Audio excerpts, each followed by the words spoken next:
Muy buenas tardes, estimados televidentes. Como ha sido anunciado, nuestra mesa redonda de hoy estará dedicada en lo fundamental a la presentación del documental Fidel Castro, Caudal de Río, una visión de la presencia de Fidel hace 20 años en Río de Janeiro, pero también tendremos detalles de cómo va transcurriendo la cumbre Río+20, esta nueva cumbre al más alto nivel para debatir los problemas del desarrollo sostenible. Hoy ha intervenido en esa reunión el presidente de los consejos de Estado y de ministro general de Ejército, Raúl Castro Ruz, y tendremos íntegramente esa intervención de Raúl ante el plenario de los jefes de Estado y de Gobierno y otros representantes allí presentes en Río de Janeiro. Para hablar de este acontecimiento y para hablar de lo que ocurrió hace 20 años en Brasil, está con nosotros esta tarde en la mesa redonda el doctor Osvaldo Martínez, director del Centro de Investigaciones de la Economía Mundial, presidente de la Comisión Económica de nuestro Parlamento, quien estuvo acompañando a nuestro comandante en jefe hace 20 años en Río de Janeiro en aquella histórica cumbre. Les propongo iniciar esta mesa redonda de hoy escuchando las contundentes palabras que pronunciara al mediodía aproximadamente de hoy el general de Ejército Raúl Castro Ruz al intervenir ante la cumbre Río+20, en la que países de todas partes del mundo, representantes de las naciones de todas partes del mundo, están debatiendo sobre un crucial problema para la humanidad. Estas fueron las palabras de Raúl en Río+20. Señor presidente, excelencias, hace 20 años, el 12 de junio de 1992, en este mismo recinto, el líder de la Revolución Cubana, Fidel Castro Ruz, expresó, y cito, una importante especie biológica está en riesgo de desaparecer por la rápida y progresiva liquidación de sus condiciones naturales de vida, el hombre. Fin de la cita. Lo que pudo haber sido considerado alarmista constituye una realidad irrefutable. La incapacidad de transformar modelos de producción y consumo insostenibles atenta contra los equilibrios y la regeneración de los mecanismos naturales que sustentan la forma de vida en el planeta. Los efectos no se pueden ocultar. Las especies se extinguen a una velocidad 100 veces más rápida que las indicadas en los registros fósiles. Más de 5 millones de hectáreas de bosques se pierden cada año y cerca del 60% de los ecosistemas están degradados. A pesar del hito que significó la Convención de Naciones Unidas sobre Cambio Climático, las emisiones de dióxido de carbono se incrementaron en un 38% entre 1990 y el 2009. Ahora vamos hacia un aumento de la temperatura global que pondrá en riesgo, en primer lugar, la integridad y existencia física de numerosos estados insulares en desarrollo y producirá graves consecuencias en países de África, Asia y América Latina. Un profundo y detallado estudio realizado durante los últimos 5 años por nuestras instituciones científicas coincide en lo fundamental con los informes del Panel Intergubernamental sobre Cambio Climático y confirma que en el presente siglo, de mantenerse las actuales tendencias, se producirá una paulatina y considerable elevación del nivel medio del mar en el archipiélago cubano. Dicha previsión incluye la intensificación de los eventos meteorológicos extremos, como los ciclones tropicales, y el aumento de la salinización de las aguas subterráneas. Todo ello tendrá serias consecuencias, especialmente en nuestras costas, por lo que hemos iniciado la adopción de las medidas correspondientes.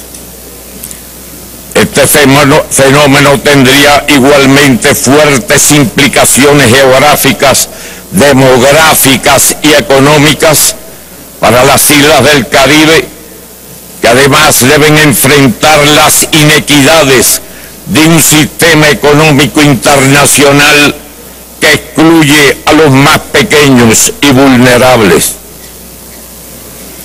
La parálisis de las negociaciones y la falta de un acuerdo que permita detener el cambio climático global son un nítido reflejo de la falta de voluntad política y la incapacidad de los países desarrollados para actuar conforme a las obligaciones que se derivan de su responsabilidad histórica y su posición actual. Esto se ha puesto de manifiesto en esta reunión, a pesar del extraordinario esfuerzo que ha hecho Brasil y que le agradecemos. Se incrementa la pobreza, crece el hambre y la desnutrición y aumenta la desigualdad agravada en las últimas décadas como consecuencia del neoliberalismo. Durante estos 20 años se han lanzado guerras de nuevo tipo, concentradas en la conquista de fuentes energéticas, como la ocurrida en el 2003 con el pretexto de las armas de exterminio en masa que nunca existieron, y la que recientemente se produjo en el norte de África. A las agresiones que ahora se vislumbra continuar contra países del Medio Oriente, se añadirán otras con el fin de controlar el acceso al agua y a otros recursos en vías de agotamiento. Debe denunciarse que intentar un nuevo reparto del mundo desatará una espiral de conflictos de incalculables consecuencias para un planeta ya gravemente inseguro y además enfermo. El gasto militar total ha crecido en estas 2 décadas a la astronómica cifra de 1,74 millones de dólares, casi el doble que en 1992, lo que arrastra a la carrera armamentista a otros estados que se sienten amenazados. A 2 decenios del fin de la Guerra Fría, ¿contra quiénes se usarán esas armas? Dejemos las justificaciones y egoísmos y busquemos soluciones. Esta vez todos, absolutamente todos, pagaremos las consecuencias del cambio climático. Los gobiernos de los países industrializados que actúan de esta forma no deberían cometer el grave error de creer que podrán vivir un poco más a costa de nosotros. Serían incontenibles las oleadas de millones de personas hambrientas y desesperadas del sur hacia el norte, y la rebelión de los pueblos ante tanta indolencia e injusticia. Ningún hegemonismo será entonces posible. Cese el despojo, cese la guerra, avancemos hacia el desarme y destruyamos los arsenales nucleares. Estamos urgidos de un cambio trascendental La única alternativa es construir sociedades más justas, establecer un orden internacional más equitativo, basado en el respeto al derecho de todos, asegurar el desarrollo sostenible a las naciones, especialmente del sur, y poner los avances de la ciencia y tecnología al servicio de la salvación del planeta y de la dignidad humana. Cuba aspira a que se impongan la sensatez y la inteligencia humana sobre la irracionalidad y la barbarie. Muchas gracias.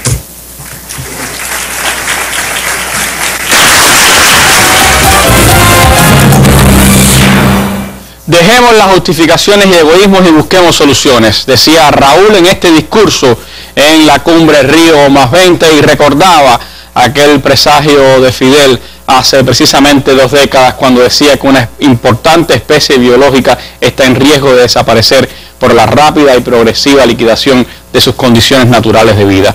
El hombre. 2 discursos en 20 años que se emparentan en una misma esencia. Osvaldo, ¿cómo ves este hecho de que en 2 décadas pues estemos presenciando 2 veces en Río de Janeiro un llamado urgente a salvar la humanidad, y sin embargo ni en uno ni en otro momento hayamos podido llegar a un consenso definitivo sobre cómo salvar a esa humanidad?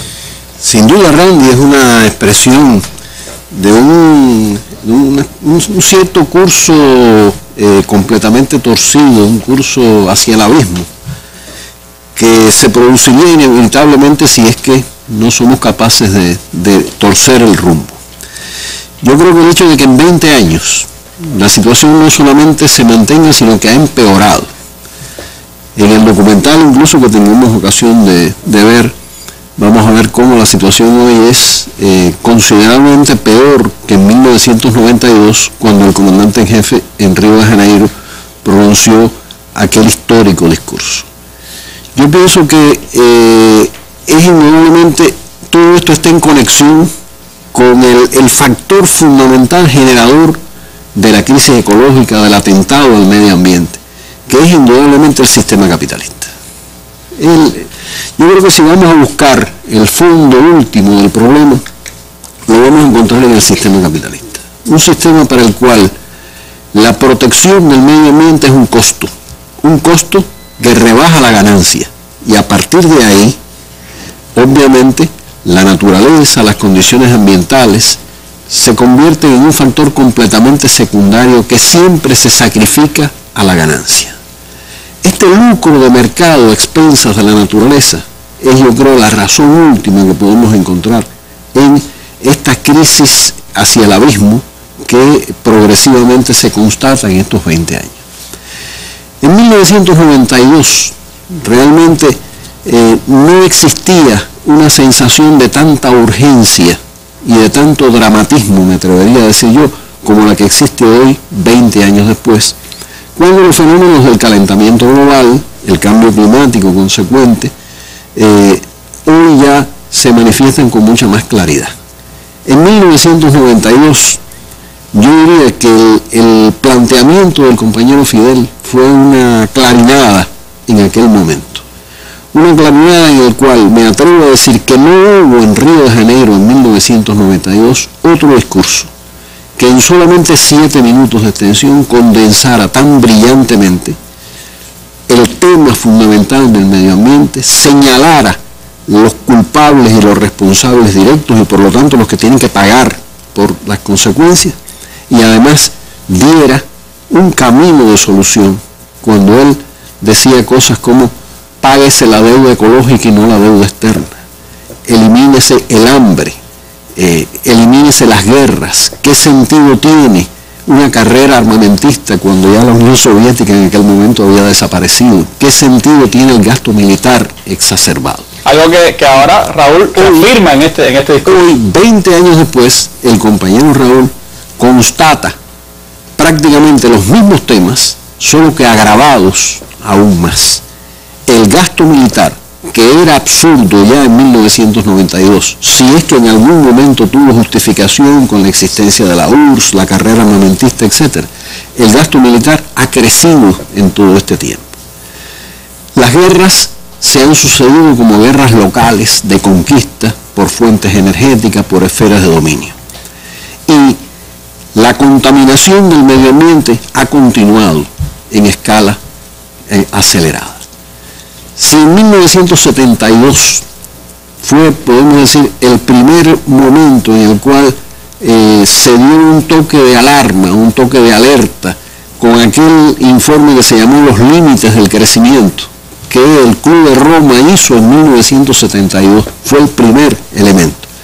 Y hasta ese momento los humanos habían actuado como si la naturaleza fuera infinita, inagotable, y de lo que se tratara era de explotarla mejor. O sea, nosotros fuéramos los únicos habitantes del mundo, ¿no?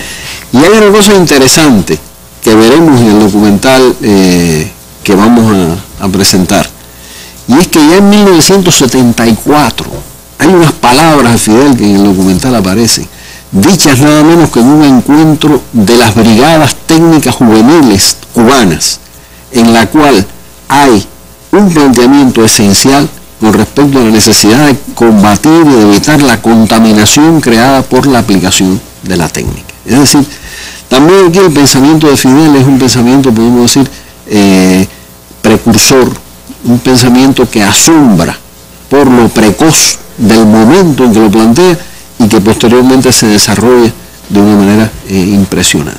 A pesar de esa urgencia, Osvaldo, y del hecho de que, como usted decía, la situación es peor en estos 20 años, sin embargo, todo parece indicar que el documento que se va a aprobar en Río de Janeiro es incluso inferior al que se aprobó hace 20 años en aquella cumbre de la Tierra. Hay unas declaraciones de Ban Ki-moon desde Río de Janeiro que decía que el resultado que se ha logrado fue el posible, a pesar de que las negociaciones han sido difíciles y lentas, y decía, había muchas propuestas ambiciosas, pero los países tienen límites e intereses específicos. Es decir, han predominado los intereses específicos de algunos países por sobre los intereses de toda la humanidad. ¿Qué se sabe de estos debates? Mire, efectivamente, aun cuando el documento tiene que ser considerado por los jefes de Estado y puede sufrir aún modificaciones, pero sabemos que una vez que el documento ha sido consensuado a nivel tanto de expertos como de ministros de Relaciones Exteriores, es difícil que sufra al menos cambios importantes por parte de los jefes de Estado. No obstante, lo que tú dices es completamente cierto. Todo parece indicar que después de grandes esfuerzos por parte del país anfitrión, Brasil, que reconocía a Raúl en su discurso, que reconoció el compañero Raúl en su discurso, y después de grandísimos esfuerzos por parte del grupo de los 77 más China, grupo integrado por 132 estados en este momento, a lo más que se ha podido llegar es a un documento que no reniegue de los principios que fueron aceptados hace 20 años atrás, pero que se queda corto, muy corto, con relación a lo que serían las verdaderas necesidades. Creo que puede ser interesante referirnos rápidamente a las posiciones que los países desarrollados han estado sosteniendo en estas negociaciones. No digo todas, se trata de un documento muy extenso con cientos de párrafos, un documento de 49 páginas. Solamente las más importantes, donde se puede ver cómo en conjunto la posición de los países desarrollados es una posición tercamente opuesta a enfrentar sus responsabilidades centrales en el tema de la contaminación ambiental y el deterioro del medio ambiente. Y siguen tratando de evadir esa responsabilidad. Yo intentaré un rápido resumen de esas posiciones, ¿no? Yo creo que lo más preocupante de todo fue el intento de diluir los principios que lograron ser introducidos en el documento de Río en 1992. El más importante de todo, el principio de responsabilidades comunes, pero diferenciadas. Esto es combatir la posición de los países desarrollados de que en definitiva el problema de la contaminación ambiental es un problema que nos afecta a todos, todos somos responsables y todos somos iguales. Y todos tenemos que pagar. Los países subdesarrollados mantienen el principio desde Río y costó al parecer mucho trabajo mantenerlo aquí. de responsabilidades comunes pero diferenciadas. No tiene la misma responsabilidad Cuba, que sus emisiones de dióxido de carbono son pequeñísimas y que su contaminación ambiental es muy pequeña comparado con Estados Unidos o los países de la Unión Europea, que son los grandes responsables de la contaminación ambiental. Por tanto, quienes tienen que pagar por los efectos de esto no son los pobres que lo sufren, sino los ricos que lo generan realmente. Esto fue una primera cosa que trataron activamente de tratar de eliminar. Otro elemento es con relación a los problemas de la transferencia de tecnología. Esta es una de las grandes preocupaciones de los países subdesarrollados, tratar de acceder a tecnologías que le permitan mitigar los efectos del cambio climático o de otras afectaciones. Más limpias, más eficientes. Tecnologías más limpias, más eficientes. Bueno, pues, por ejemplo, hubo una postura de Estados Unidos, de la Unión Europea, de Canadá y de Australia para sustituir transferencia de tecnología por otra expresión aparentemente parecida, pero con un significado completamente diferente, que es transferencia voluntaria en términos y condiciones mutuamente acordados. Esta era la, detrás de lo cual no hay más que el oponerse a transferir tecnologías en condiciones favorables a los países receptores. Igualmente quisieron eliminar los párrafos que exigían un trato equilibrado en lo que se refiere a los problemas de la propiedad intelectual. O sea, rechazaron, por ejemplo, una petición de los países del Grupo de los 77 que fue examinar el impacto de las patentes, en las cuales, por supuesto, los países desarrollados ejercen un monopolio la inmensa mayoría enorme, examinar el efecto, el impacto de las patentes en el acceso a las tecnologías por los países subdesarrollados. Y tal vez las dos cosas más significativas finales, el problema del financiamiento, los fondos financieros adicionales.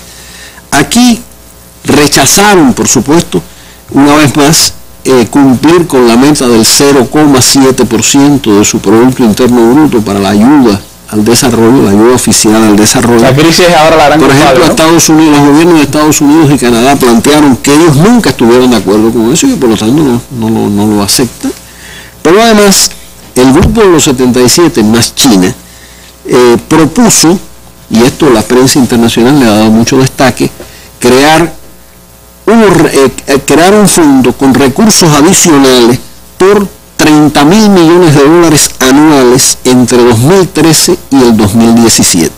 Y que ese fondo se incrementara a 100.000 millones anuales desde 2018 en adelante, integrando un fondo para el desarrollo sustentable. Esto, al parecer, en el documento ha quedado diluido en cierta retórica en la cual no se ha podido obtener un compromiso efectivo para poder hacer vinculante y hacer realidad este fondo, en el cual, por supuesto, la responsabilidad fundamental le corresponde a los grandes contaminadores, Estados Unidos, Unión Europea. Y por último, el tema de la economía verde. Ese es un tema que está en discusión y habló Evo fuerte sobre ese tema, caracterizó ese concepto. ¿Qué cosa es la economía verde? La economía verde es el intento de, yo diría, de mercantilizar los procesos naturales y incluso las funciones ambientales, mercantilizarlas por completo. Mercantilizarlas y privatizarlas. Parte de un razonamiento increíblemente simplista, diría yo, y es que según estos partidarios de la llamada economía verde, ¿por qué se maltrata el aire? ¿Por qué se contamina la atmósfera? ¿Por qué se contamina el mar? Simplemente porque no tienen valor, porque no pertenecen a nadie. Por lo tanto, para que sean cuidados, preservados, hay que darles un valor monetario, por supuesto, pero para que tengan un valor deben ser propiedad de alguien.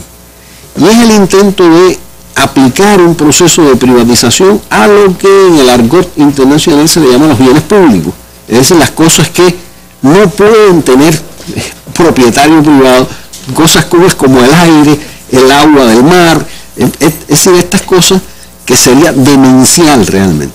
Este es el intento de la economía verde. A partir de ahí, tratar de lograr con mecanismos de mercado, tratar de resolver los problemas que el lucro de mercado ha creado. Ya no serían los ciudadanos los dueños de los recursos naturales, sino serían las grandes transnacionales. Serían las grandes transnacionales, que son por supuesto los que estarían dispuestos a comprar esto. Y tratar de resolver, por ejemplo, el problema de las emisiones de dióxido de carbono, sencillamente mediante que los países ricos le compren cuotas de emisiones a los países pobres que emiten, por supuesto, mucho menos. Esto ha sido firmemente rechazado por el grupo de los 77, por los movimientos sociales que están haciendo su cumbre alternativa también en Río de Janeiro, pero creo, Randy, lo que da es una idea de que realmente los países desarrollados ni han realmente interiorizado la gravedad del problema y por encima de eso pretenden lograr una solución, entre comillas, del problema con los viejos mecanismos de mercado, de privatización, en definitiva con los principios neoliberales aplicados a la naturaleza y al medio ambiente, lo cual por supuesto es el mejor camino hacia el abismo. Entonces sigue estando vigente con mucha razón, Osvaldo, aquel llamado de Fidel hace 20 años a que cesaran los egoísmos, cesaran los hegemonismos, cesara la irresponsabilidad y cesara el engaño al mundo que estaban haciendo las grandes potencias y que hoy también ratificaba a Raúl en su discurso en Río.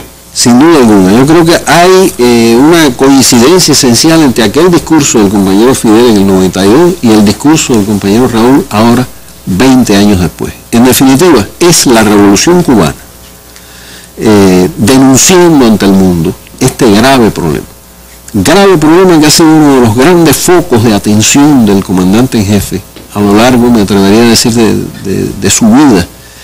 Y la revolución cubana, con toda la autoridad moral que tiene en este tema, pues sin duda alguna que es una palabra bien escuchada en Río de Janeiro.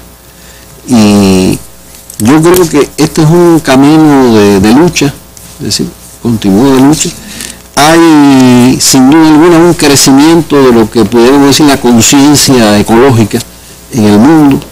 Cada vez la presión es mayor y yo pienso, repitiendo algunas palabras en algún momento del comandante en jefe, que los seres humanos tienen un instinto de conservación bien pronunciado y que encontrarán el camino de salvación. Lo único que ese camino de salvación es sin capitalismo. Y es un camino en el que al parecer los pueblos tendrán que ejercer la presión, porque los políticos están bastante lejos de entender las premuras por las que andamos. Allí en Río de Janeiro, junto al discurso de Raúl, la delegación cubana ha llevado este libro, El derecho de la humanidad a existir, que recopila las principales reflexiones de nuestro comandante en jefe sobre los temas medioambientales y recuerda aquel discurso de Río de Janeiro en 1992 y también pues ha exhibido este documental que hoy nosotros estamos estrenando para nuestro público aquí en la Mesa Redonda. Una realización de Mundo Latino, Fidel Castro, Caudal de Río,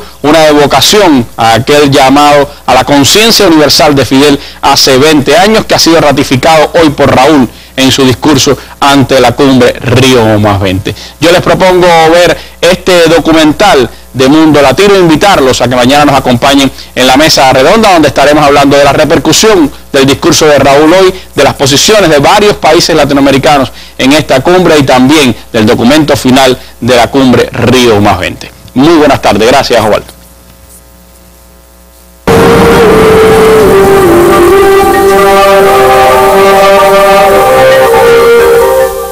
Cuando nadie se lo imaginaba, volvió. El único que yo conozca, el único que hasta hoy venció a la muerte. Teníamos apagones aquellos de 10 horas, de 12 horas. Y ese fue un periodo especialmente duro para todos y muy duro para él. No se acomoda detrás de un buró. Esto agujerea preguntas. ¿Cuánto era la emisión de CO2 de una vaca al día? Bush ponía una cara así. Al Fidel le estaba diciendo una cosa importante. Y ese gran político de la cumbre de Río de 1992 fue Fidel Castro. y la primera ley de medio ambiente fue de 1981. Y eso tiene un nacimiento igual que un río, hay un momento de origen y el pensamiento así.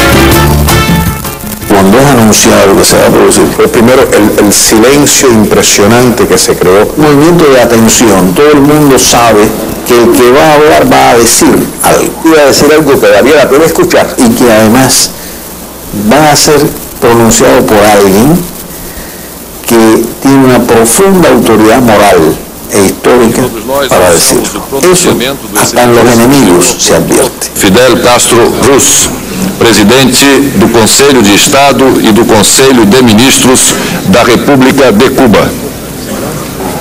Tenho a satisfação de convidar Vossa Excelência à tribuna. Yo recuerdo que estaba hablando con el que había sido canciller de Brasil, que estaba invitado, y cuando escuchó esa frase dijo, ese va a ser el mejor discurso.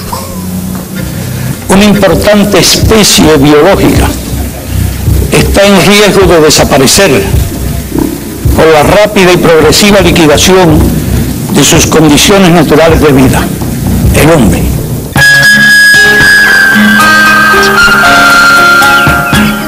Fidel nace aquí el 13 de agosto de 1926 a las 2 de la madrugada. Es el resultado del matrimonio de un inmigrante español llamado Ángel Castro Argiz y la cubana pinareña Lina Ruz González. Y de ese matrimonio nacen 7 hijos. Fidel el tercero.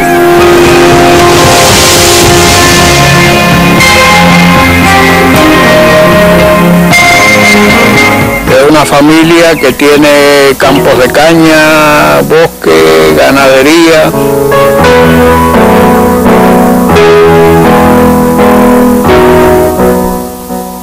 Para Fidel la libertad está estrechamente vinculada a la naturaleza, al monte, a correr con los niños, con los compañeros de juego en Virán.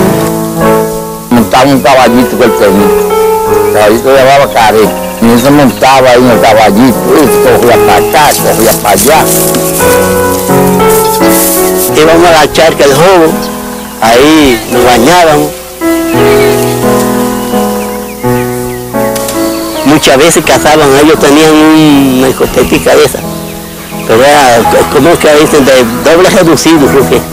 El rifle de copetica y tirando para arriba. Y mira que así mismo fue. Un muchacho siempre dinámico.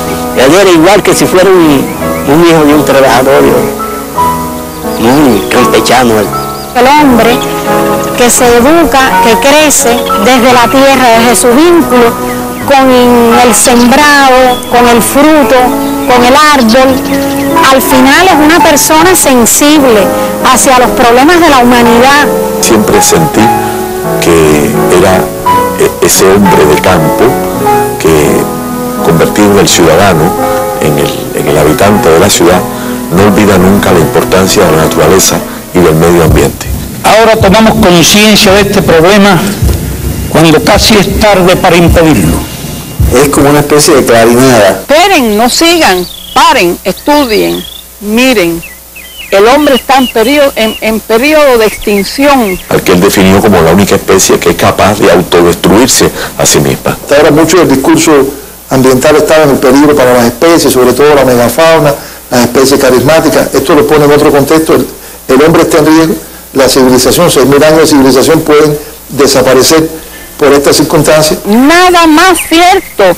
Eso hoy en día lo dicen otros, pero Fidel fue el primero que lo dijo. Los bosques desaparecen, los desiertos se extienden, miles de millones de toneladas de tierra fértil van a parar cada año al mar. Numerosas especies se extinguen.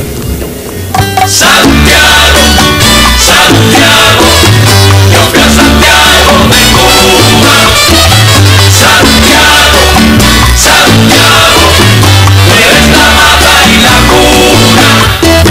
Cuando estudiaba en Dolores y en La Salle, sus maestros de los colegios de jesuitas y los franceses, en primera instancia, le crearon como el amor también a la naturaleza. Tanto como recibió de la disciplina de los jesuitas, pudo recibir de su saber, del saber indiscutible, de estos padres que son a la vez profesores.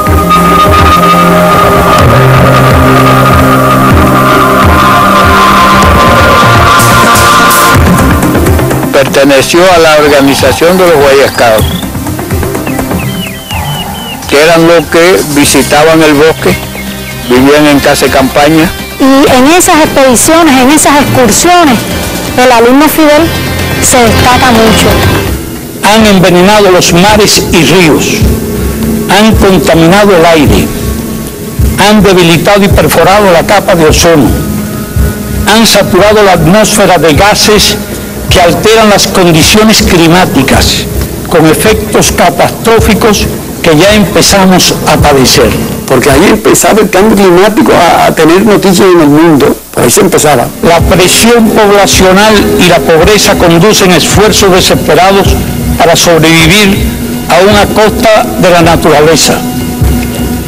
No es posible culpar de esto a los países del tercer mundo, colonias ayer, naciones explotadas y saqueadas hoy por un orden económico mundial injusto.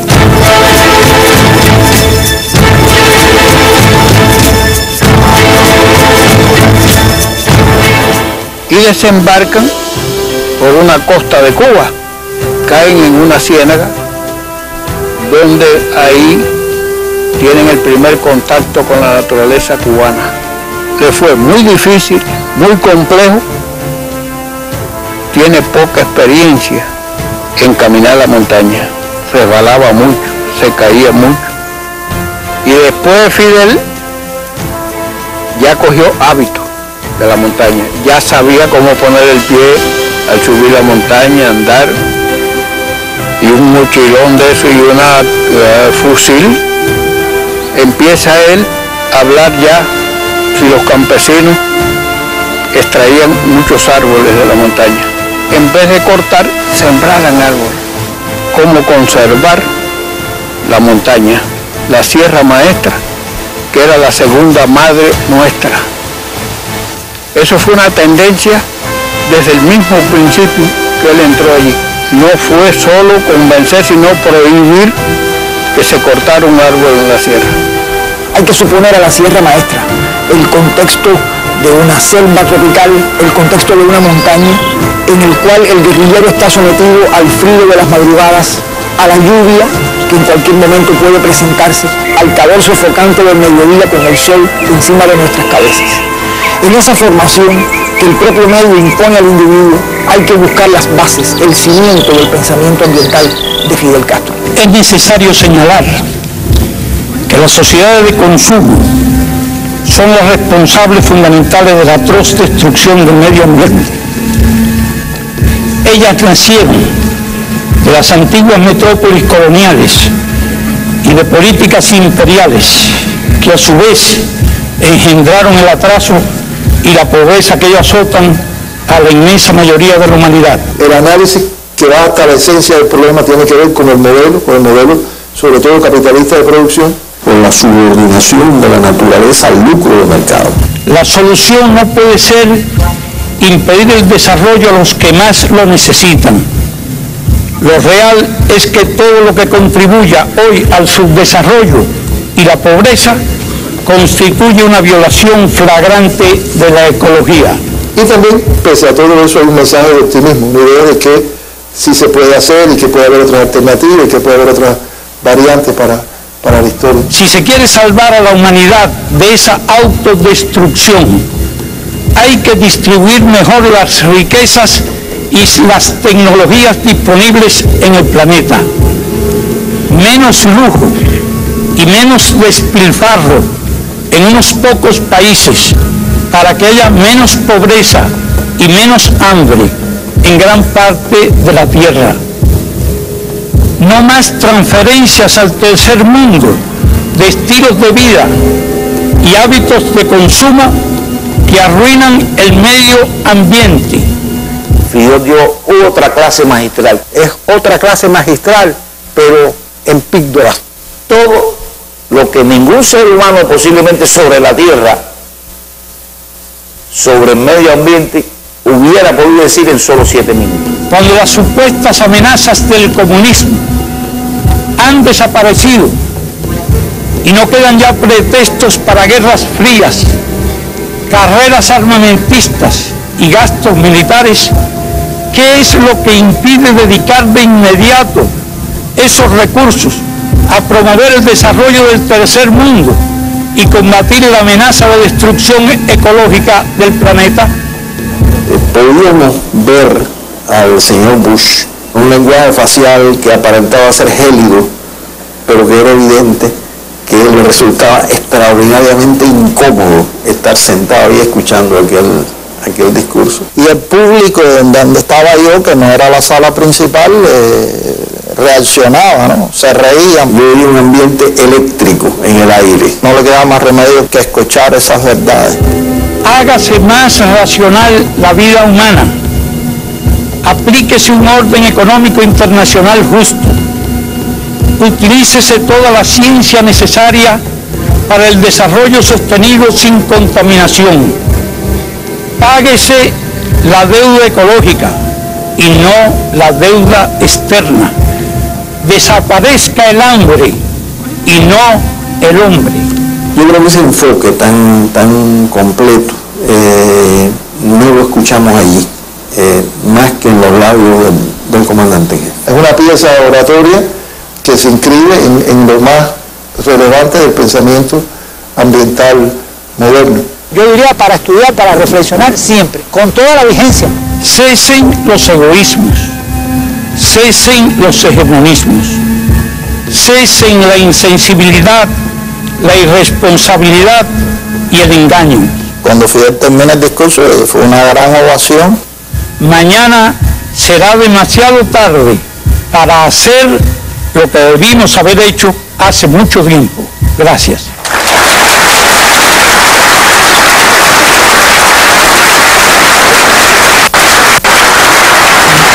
Pusieron la cámara de nuevo en el presidente Bush y él estaba aplaudiendo porque realmente no se podía hacer otra cosa. Era difícil no hacerlo porque todo el mundo aplaudía y aplaudía con pasión. Incluso recibimos a través de otras delegaciones comentarios positivos, comentarios muy favorables de algunos miembros de la delegación norteamericana en relación al mensaje que había trasladado el comandante en jefe. Estoy seguro que se formaron o tenían la más alta opinión de Fidel Castro y de su pensamiento. El canciller de Canadá se acerca donde yo estaba y me entrega un papelito pequeño así, donde decía: Fidel, no había tenido el gusto de conocerlo personalmente. Hoy, a partir de su excelente discurso, lo conozco. Felicidades. Entonces ponía Brian Mulroney, que era el primer ministro conservador de Canadá.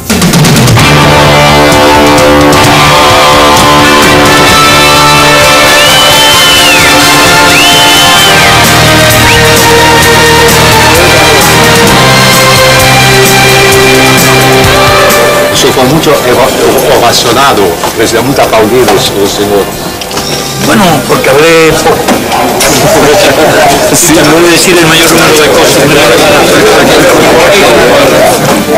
Fidel, donde quiera que llegaba, se armaba, te puedo decir, con una palabra muy clara, el desorden.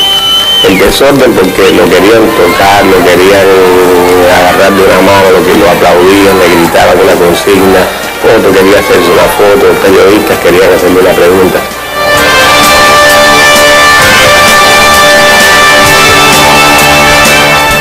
Y yo pienso que tuvo un peso muy importante esa contribución de Fidel, porque no había personas a nivel de jefe de Estado que pudiera tener la visión que él tenía, teniendo en cuenta el manejo que hacía de los temas ambientales, pero también de los temas de la economía internacional.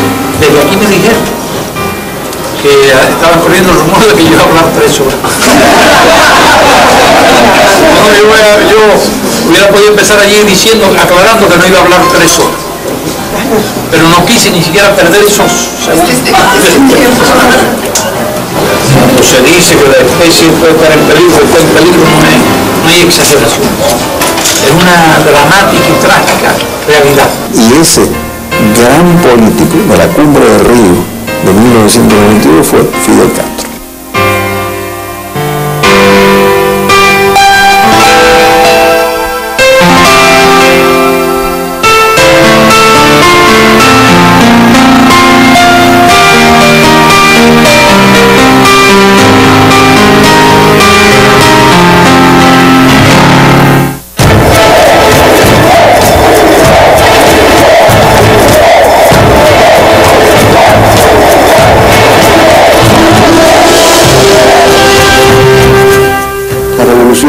Declara un estatus sobre los recursos naturales que los revierte de manos extranjeras y la pone en manos de los cubanos, promueve un amplio proceso de educación que entonces permite al hombre entender mejor qué son los recursos naturales, cuál es su utilidad, qué es la naturaleza que los rodea, y por otra parte abre las puertas a la ciencia y eso entonces va creando como un escenario más favorable. Cuando triunfa la revolución, Fidel no se acomoda detrás de un buró. Fidel recorre la isla entera. Sin ver, sin estar, sin caminar, sin subir montaña, sin ver todo esto, sin palparlo tal y como es muy difícil entonces hacer política. Ese es el magisterio Fidel. Empieza a tratar de cambiar la vida de las personas más olvidadas del país.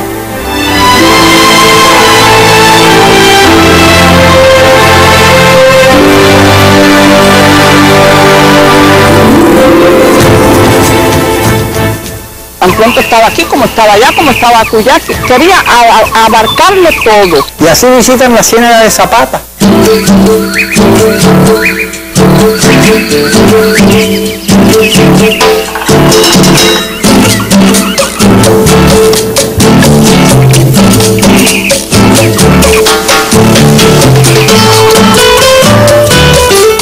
Estamos aquí en la casa donde cenó Fidel el 24 de diciembre del año 59, la primera Nochebuena que hubo después del triunfo de la Revolución. Se muestra la foto donde se ve Fidel ahí con unos carboneros. En esta foto se ve la familia de nosotros, porque mira, esta soy yo con mi hermanito, esta es mi mamá y mis hermanos, y aquí mi mamá con Fidel que está cogiendo la ensalada. Y entonces ahora les voy a demostrar dónde se dormía, la habitación donde dormía mi mamá, mi papá, yo y 3 más. Dormíamos en esta cama, en el camastro este, y aquí dormía mi hermano, aquí dormía mi mamá. Y mi papá con 2 hermanitos míos, de los más chiquitos. Fidel conversó mucho aquella noche con todos los carboneros y le explicaba de todos los proyectos que tenía la revolución. Y se toman las decisiones de que en la Laguna del Tesoro crear un lugar turístico con las estatuas que hizo Rita Longa.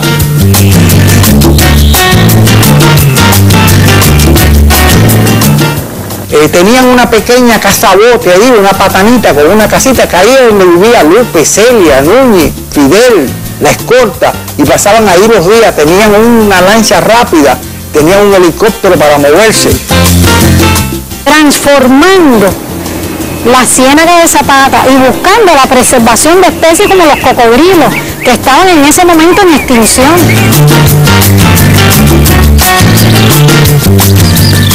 Todo el desarrollo que después se hizo posteriormente también en Playa Girón, en Playa Larga.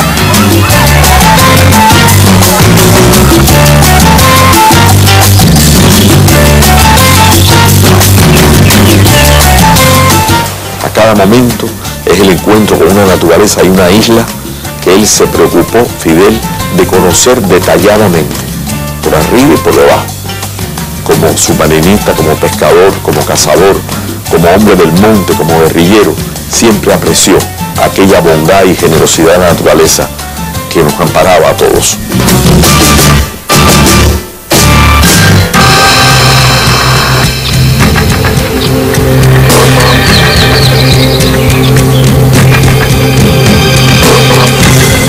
Es muy importante importante notar que la primera ley forestal de Cuba vino en el año 59, una ley de protección y de repoblación forestal.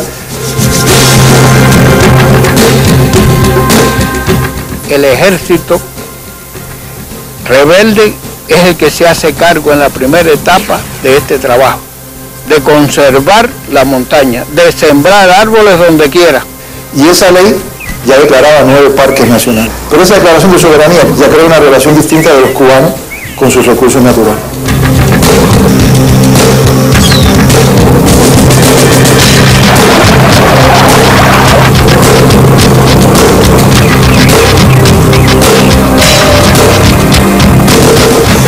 Ya en el año 62 se crea la Academia de Ciencias de Cuba.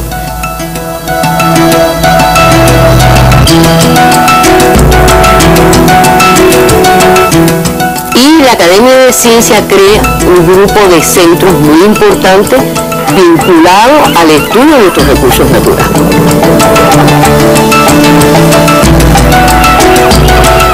Una red de instituciones vinculadas a las ciencias naturales que no existía prácticamente en ningún país de América Latina en aquel momento. O sea, el reconocimiento de una fase temprana en el pensamiento de Fidel de la necesidad de crear un país de hombres de ciencia también va edificando otra relación con los recursos naturales. Porque hemos contado con la información científica para poder trabajar. Información que se fue acumulando, que se fue convirtiendo realmente en saberes de muchas personas en este país. Todos esos estudios en esa época son contribuyentes al pensamiento ambiental, aunque no estaban pensados estrictamente desde una óptica de lo que hoy modernamente llamamos el ambientalismo.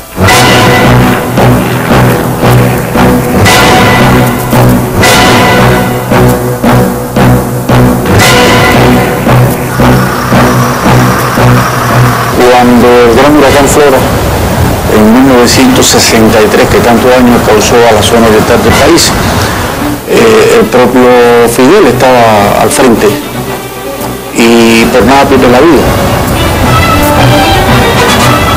porque se cayó de una tanqueta anfibia al agua. Él se tiró primero, había otro compañero, lograron sacarlo y está en el agua y tienen que sacarlo del agua. Por lo tanto, su vida corrió verdaderamente peligro por estar dentro de un huracán.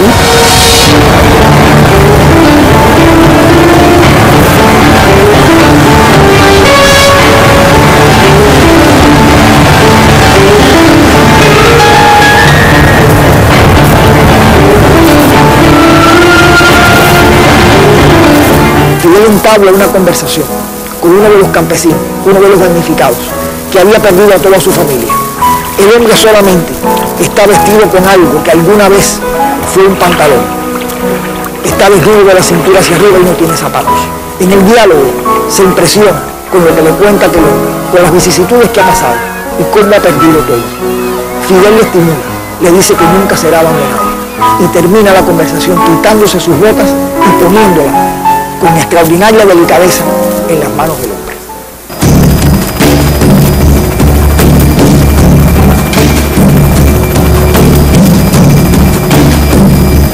Como los huracanes tienen tanta cantidad de agua, él se da cuenta de que esa agua es necesaria.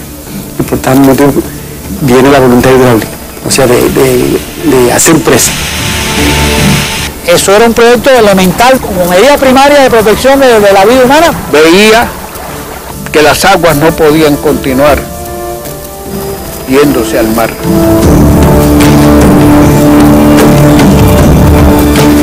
Eso también puede tener parte negativa, por supuesto puede tener parte negativa, pero somos los hombres, somos los científicos los encargados de minimizar la parte negativa, porque siempre que usted actúa con el medio ambiente siempre tiene una repercusión. Yo me preocuparía mucho más hoy, no ya por las que se hicieron y que no cristalizaron, por las que salvaron al país de la sed o a pueblos enteros de ser arrasados.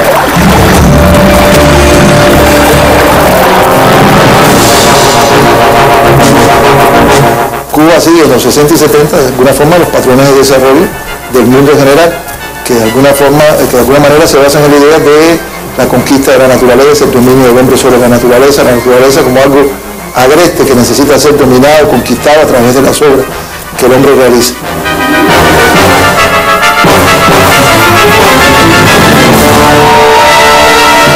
Un país que acababa de liberarse de una dictadura, pues era lógico, era normal, consecuencia de ese espíritu de transformar el país y crear riqueza. ¿Por qué? Porque se encontró un país desguazado por latifundio, se encontró un país dividido angustiosamente entre los ricos y los pobres.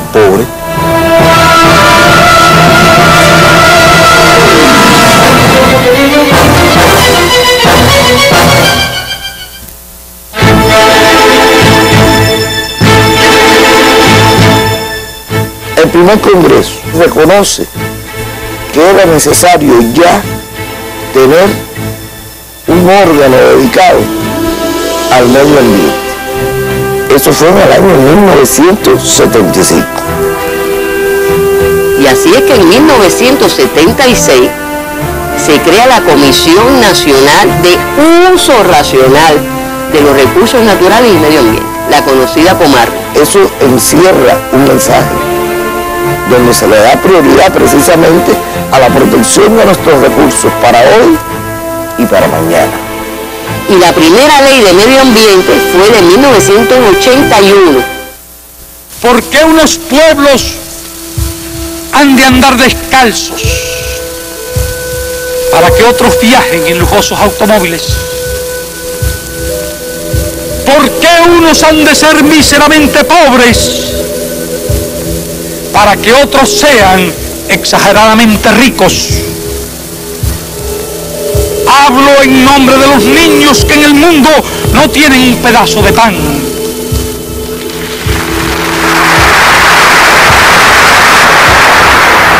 El discurso más importante que se ha pronunciado en la Organización de las Naciones Unidas en su historia, y la base argumental del compañero Fidel fue básicamente la necesidad de cambiar las estructuras vigentes. Y hemos venido a advertir que si no resolvemos pacífica y sabiamente las injusticias y desigualdades actuales, el futuro será apocalíptico.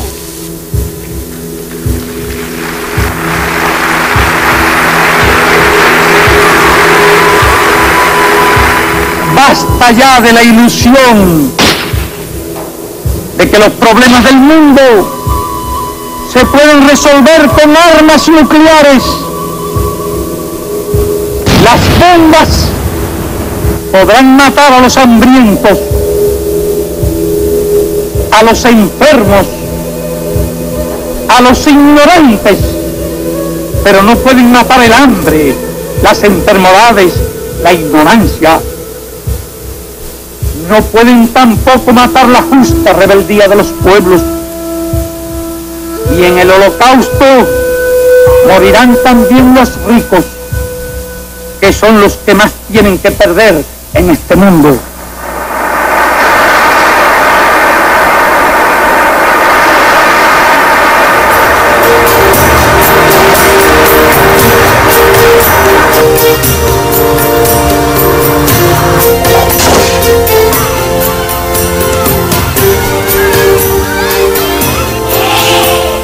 Y yo creo que mi padre no hubiera podido hacer todo lo que se hizo si no hubiera sido por el apoyo y el interés del comandante en jefe en ese tema.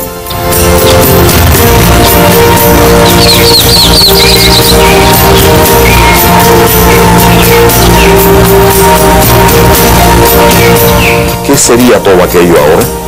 Un casucherío lleno de sabe Dios qué, escombros de La Habana. Hoy es un inmenso jardín. Recuerdo una de las últimas veces que vino, que me dijo, ¿qué hace falta aquí? Y le dije, nada, que usted venga más a menudo. Eso es lo que nos hace falta, que venga más a menudo. Pero ya él empezaba entonces el periodo especial, y ese fue un periodo especialmente duro para todos y muy duro para él. Quiero seguir jugando a lo perdido. Yo quiero ser a la zurda más que diestro.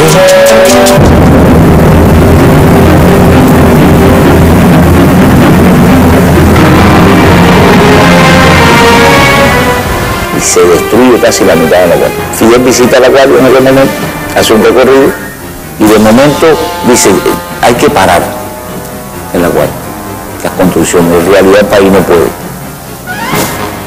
La situación económica era muy difícil, pero automáticamente, inmediatamente dijo, no, pararlo no. Los programas de desarrollo vamos a ponerlo en hibernación. De manera tal que cuando existan condiciones en el país y ustedes sean capaces de poder tener todos los recursos financieros necesarios para hacer la obra de la Guardia, lo sacamos de hibernación y le volvemos a dar vida. Y así ocurrió.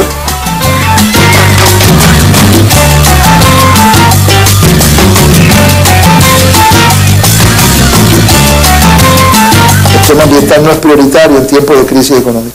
Y aquí fue precisamente, y yo también atribuyo eso a la visión de Fidel, justo en ese momento de un profundo problema económico en el país, que se constituyeron las bases de la institucionalidad ambiental que hasta hoy existe. Y el gobierno no tiene una voluntad expresada y no lleva acciones en concreto, entonces nos quedamos en solo unos interpretadores de la naturaleza, en hablar de la naturaleza y el medio ambiente, sin tocar el tema principal, que es el desarrollo sostenible.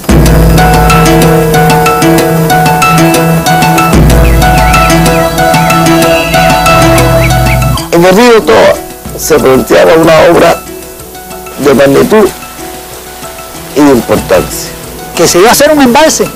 Y habían cálculos, análisis, que decían que era muy provechoso para el país. Todo el pueblo estaba, el periodo especial, estábamos muy afectados por todo eso. Prevalecía el interés económico, el interés social. Y llegaron expertos de otro lugar del mundo que fueron llamados para eso y dijeron, aquí. Y Núñez Jiménez le escribió al comandante, le escribió un análisis sobre las consecuencias del represado del río más caudaloso de Cuba, explicándole lo que teníamos y lo que íbamos a perder. Y simplemente el gobierno tomó la decisión de no hacer esa obra. Por las implicaciones que tenía desde el punto de vista ambiental, desde el punto de vista del equilibrio que se iba a romper en esa zona. Cuando se destruye la naturaleza en un punto, se destruye para todo el tiempo. Y es muy difícil que vuelva a regenerarse.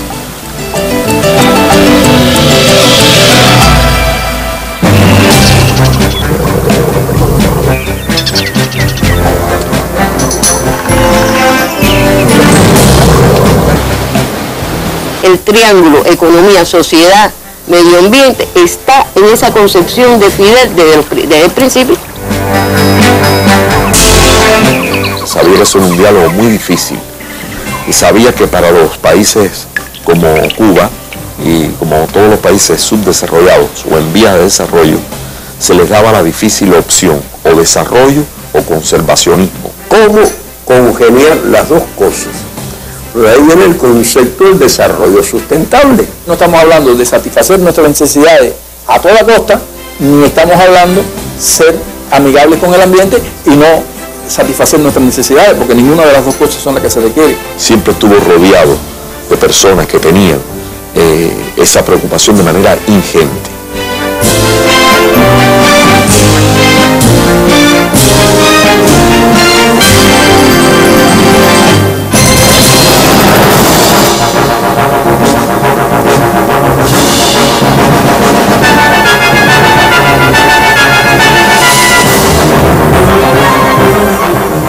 Todo empezó allá cuando se nos presentó aquellos apagones tan grandes aquí en nuestro país, aquí en la ciudad, recordaremos. Y como una bola de nieve, aquello empezó a desarrollarse bajo la conducción del comandante jefe. Como él sabe conducir y como él sabe introducirse y estudiar los problemas importantes que hay que resolver. Así aparecieron los grupos electrógenos distribuidos en diferentes lugares.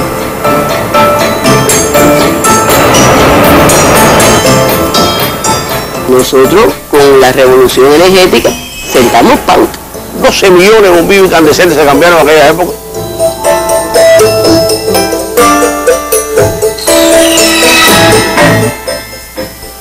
Todo aquello significó un importante ahorro, pero sobre todo un beneficio para todo el que cambiaba un viejo equipo por un equipo nuevo, más moderno, de menor consumo.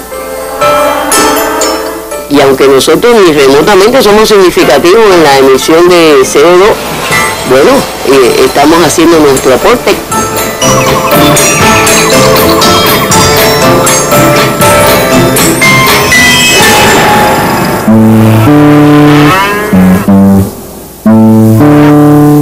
Yo recibí un día una llamada que el comandante quería hablar. Me dice que cuánto era la emisión de CO2 de una vaca al día. Y si esa emisión era por la degradación de las heces fecales, o era por flatulación, o era por erupción. ¿Y cuánto podía significar eso? Yo no tenía realmente, no había visto, ni siquiera tenía completamente conciencia de la importancia de ese tema, como es natural, como se puede comer. Yo de ese no conozco, no sé. Yo vivo de preguntar, saber no puede ser lujo. Yo vivo de preguntar, saber no puede ser lujo.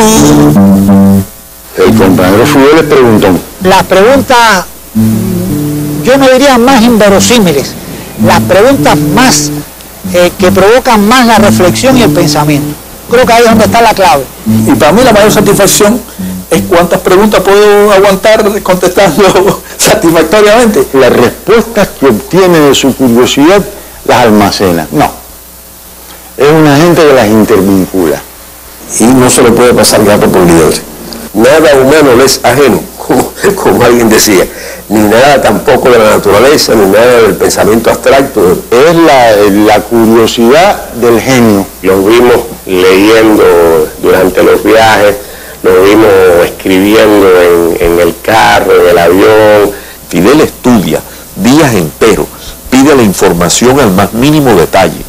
Uno lucía chiquito a la hora de lograr transmitir la unidad, por muy científica que pudiera uno parecerle, él siempre lograba no solo asimilarla, sino ir mucho más allá. Y lo más tremendo es tener una discusión con él, porque es como el diálogo con el destino. Como el diálogo con el destino, sí, y por qué, y por qué, y por qué, y por qué. Entonces mejor no discutir con él si uno no está preparado, porque sería derrotado inmediatamente, aunque ese no sea su objetivo.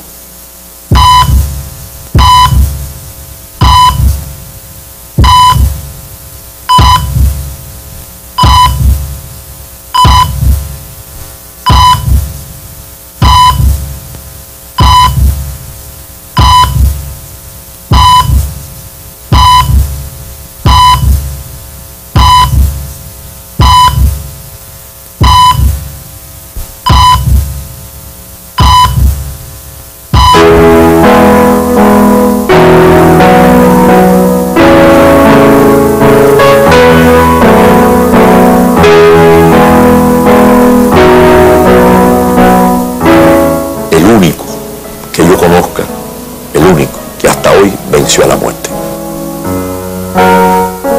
Cuando nadie se lo imaginaba, volvió, ¿no? Yo decía, parafraseando la canción, y en eso volvió Fidel. Con esa voluntad de hierro, con esa capacidad, sigue siendo todavía un sembrador de esperanza y uno que discursa sobre la paz con valentía. Se volvió a vestir de verde, como no esperábamos verlo ya nunca más, con una gorra verde con su estrella, y salió a luchar por la humanidad. Su batalla en el plano de las ideas para hacer conciencia.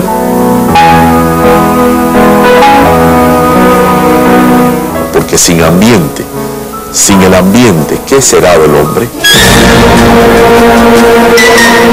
El cambio climático se habla mucho en el mundo, pero muchas veces hay un análisis de lo ambiental, desde la ciencia de la atmósfera.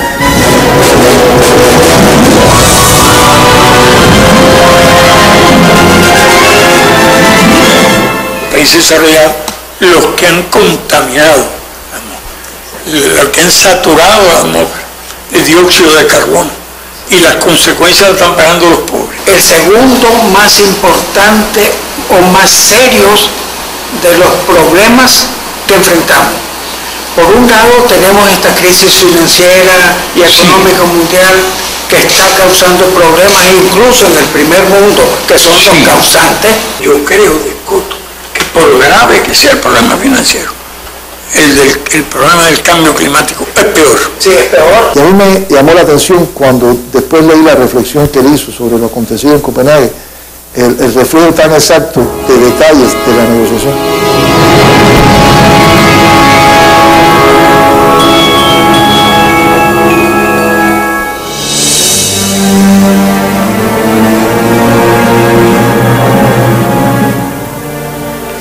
Copenhague a la fecha, él ha estado reflexionando sistemáticamente sobre todo el proceso climático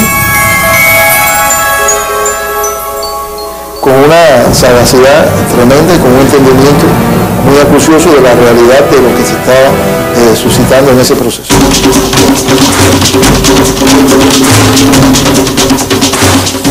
Cuba fue el país que en un momento determinado estuvo más cerca de una catástrofe nuclear.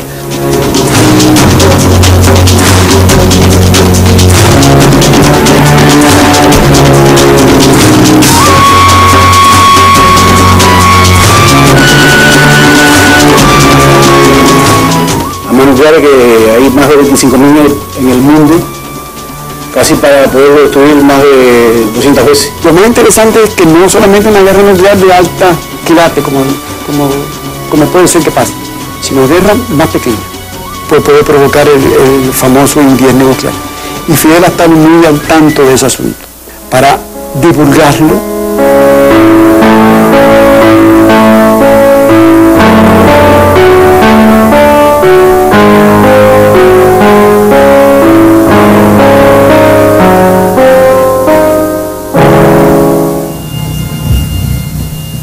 ¿Qué curas de mercurocromo vamos a aplicar para que dentro de 20 años haya 400 millones en vez de 800 millones de hambrientos?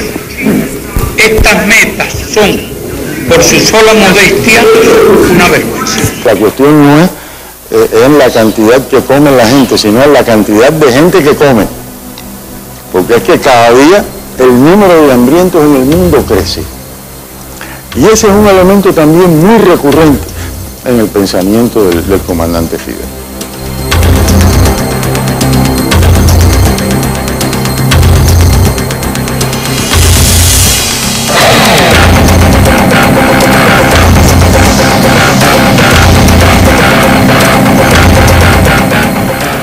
Era un desastre ambiental de marca mayor y había que parar.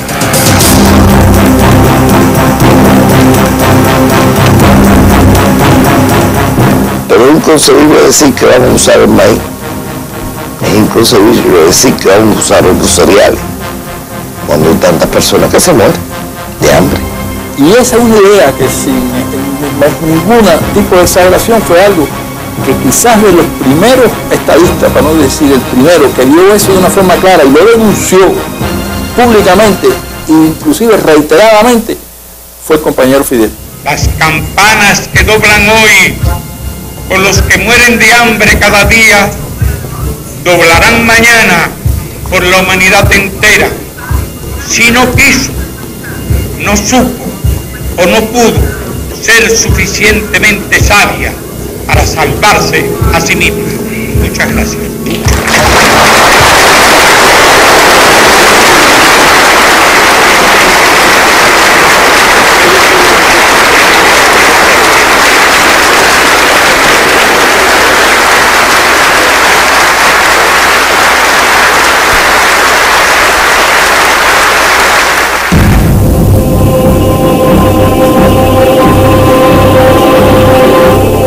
Buena parte del ambientalismo fracasa porque extrae la problemática ambiental del contexto económico y social. Piensa que el problema ambiental está en tener mejores leyes, o en declarar áreas protegidas, o en alguna forma de protección de los recursos, o en la buena voluntad de los hombres, o en una ética diferente. Y todos esos factores son importantes, pero son factores superestructurales. Fidel se adentra mucho en el pensamiento de que la problemática ambiental está vinculada a la propia naturaleza del capitalismo, al carácter insostenible de los patrones de producción y consumo propios del capitalismo. Pero el subdesarrollo con la pobreza puede ser también el inductor de prácticas depredadoras, por la ignorancia, por la incultura, por la pobreza. Todo eso está contenido en el pensamiento del comandante. ¿Y le puedo decir dónde lo dice? Dice, la humanidad del futuro tiene retos muy grandes en todos los terrenos. Una humanidad que se multiplica vertiginosamente. Una humanidad que ve con preocupación el agotamiento de algunos de sus recursos naturales.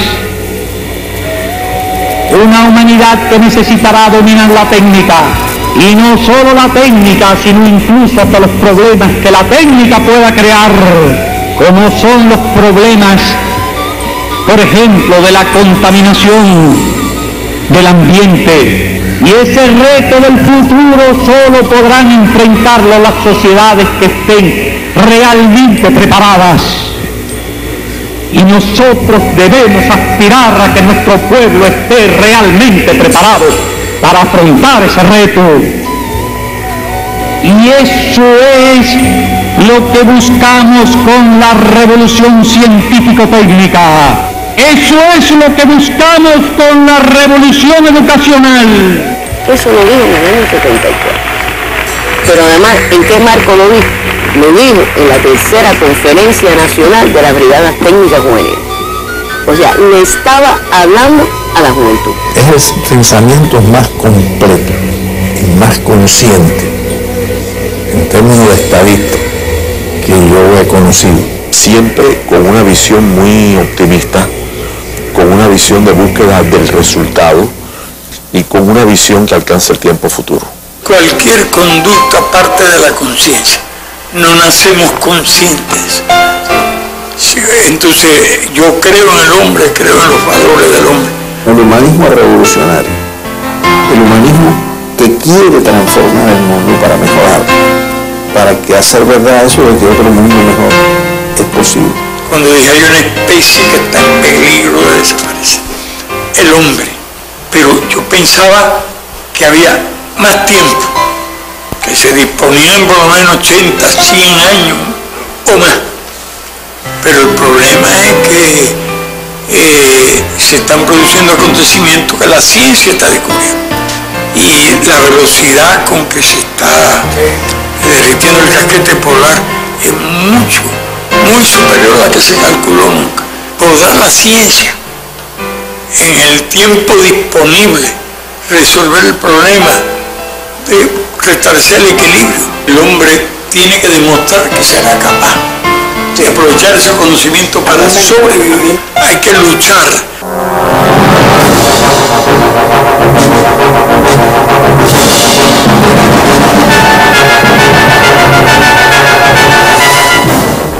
Años después, preparándose otra cumbre de la Tierra, lo que estamos viendo es que el panorama que él analizó en aquel momento y los peligros que él preveía realmente se han empeorado.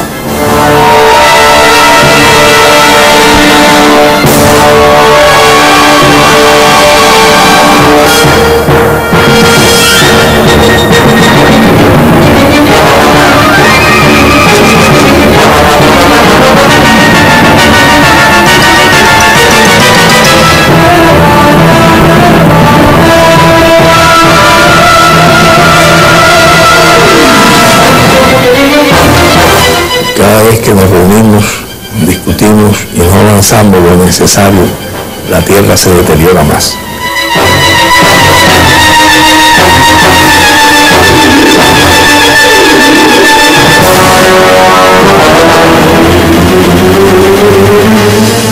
Pero no se resuelve el problema si los gobiernos no se transforman. Hace falta más. Para salvar el planeta, salvar la especie, salvar el medio ambiente, hay que transformar la sociedad en la cual viven los hombres. Y hay que convertir la justicia social no en un eslogan, sino en una realidad concreta.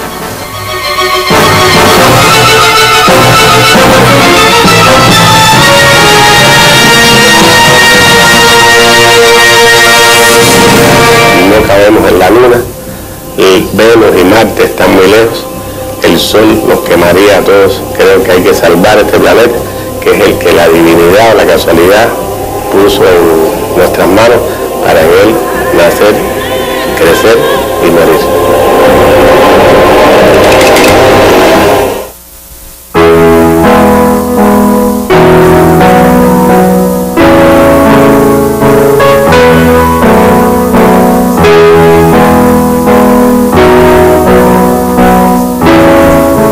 Fidel es la mejor imagen que hay de Cuba.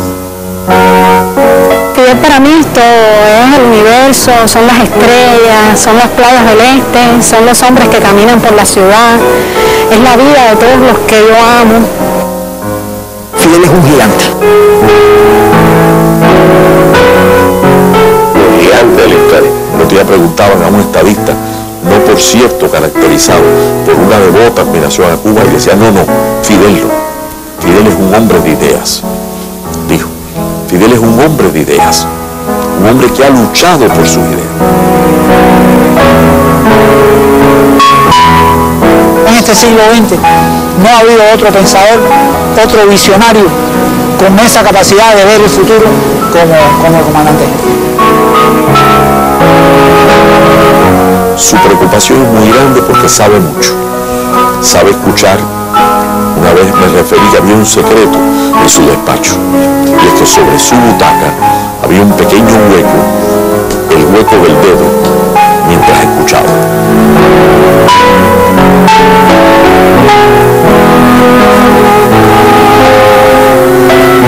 Un tremendo ser humano, sobrepasa las dimensiones de cualquier ser humano. Extraordinariamente cálido y extraordinariamente preocupado por los problemas humanos de sus compañeros. Le tocó realizar un gran proyecto en medio de un acoso que no ha tenido nombre y que continúa todavía. Desafiando fuerzas poderosas, enemigas de la razón y de la nobleza, y de la búsqueda de que el hombre perdure como civilización sobre la tierra. Es una leyenda viva, algo que existe, de carne y hueso, de pensamiento y de principio. Ese es Fidel Castro. Los hombres van en dos bandos, los que aman y fundan y los que odian y desarman. Yo he creído siempre y lo creo que él está en el primero. Es la gran figura cubana de todos los tiempos, caramba.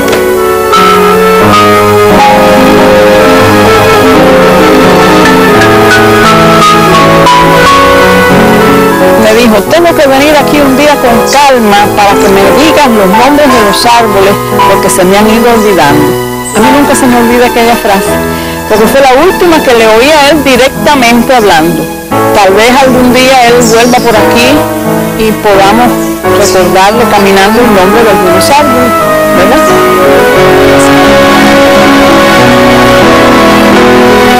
Sé que él está luchando por todos los que amo, por mis seres queridos más cercanos, por los que ya no están y por los que vendrán, por los hombres de nuestra isla, de nuestro continente latinoamericano, y por los hombres que más lo necesitan en el mundo, que son las personas olvidadas, las personas humildes, los que pasan mucho trabajo en este mundo cruel e injusto todavía.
qué linda es.